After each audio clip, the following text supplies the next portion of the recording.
So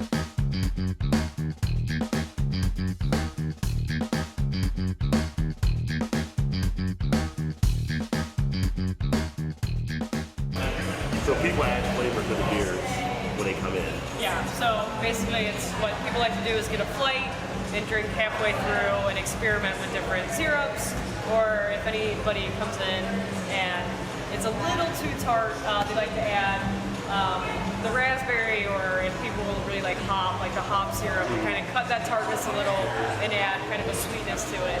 But people really enjoy experimenting though. It's really cool because people are like, I created a new beer, and they're so excited, and they'll get another one to experiment again. So it's really neat. It gives someone at the bar something to do with their beer, which in most places, what you get is what you get.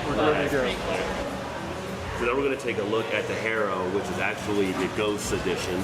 This is actually 4.3% ABV. Okay. Take a look at that.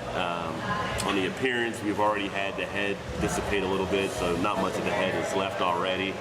See, try to shake it up a little bit. Not really hanging, but you don't expect a lot of the lacing usually with a lighter type beer like this.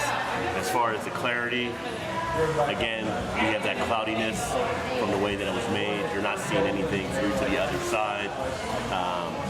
I can say barely breaking through, kind of a light fog on the appearance there. As far as the aroma,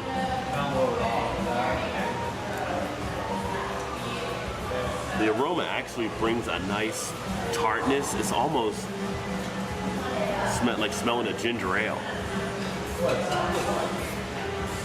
Almost like a ginger ale with candy, kind of like those cherry type ginger ales you see at the store.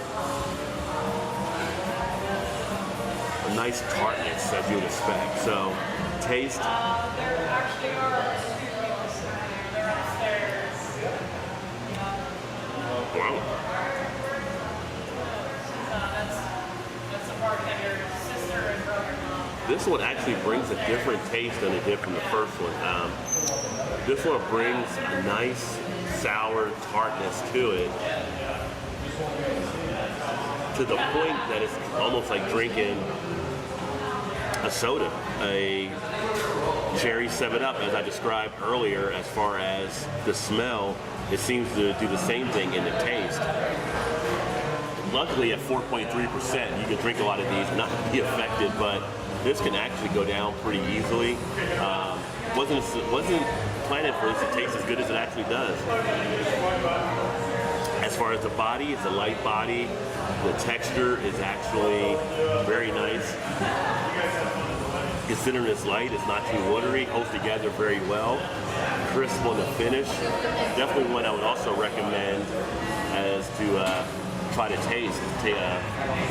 This one versus the first one I had, which was a Nitro Fin, the Pale Ale.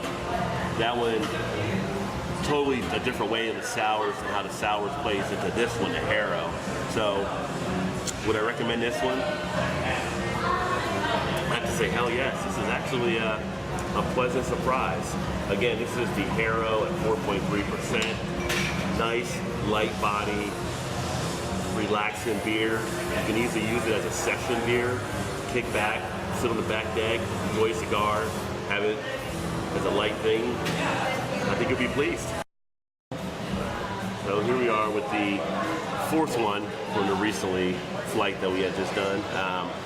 This one is the Key Punch, was just a Key Lime Ghost. Take a look at that one.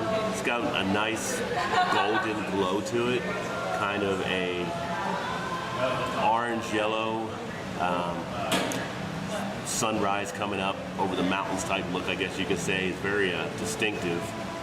Has somewhat 50% clarity that you can see through there. Real pretty beer. The difference between this one and the Harrow probably will be, for one, this one is a Ghost, but this is a Key Lime Ghost, so we're expecting to have more of that key lime type flavor.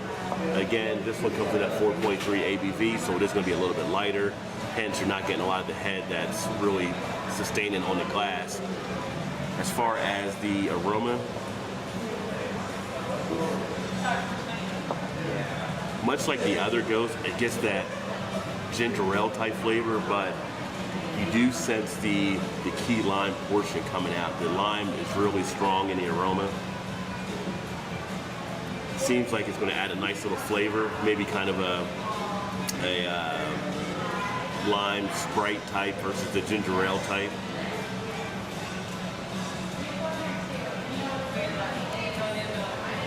Wow. The initial taste of it, you have a great bursting of the flavor, almost an explosion that takes place in the mouth. The mouthfeel on this one has probably been one of the better ones out of the first four, only up there with the Nitro Kodiak. It's just a burst of flavors that you get that takes place, a light body. Texture is not too watery versus the other one, but it holds itself together very well. It has a nice crisp finish.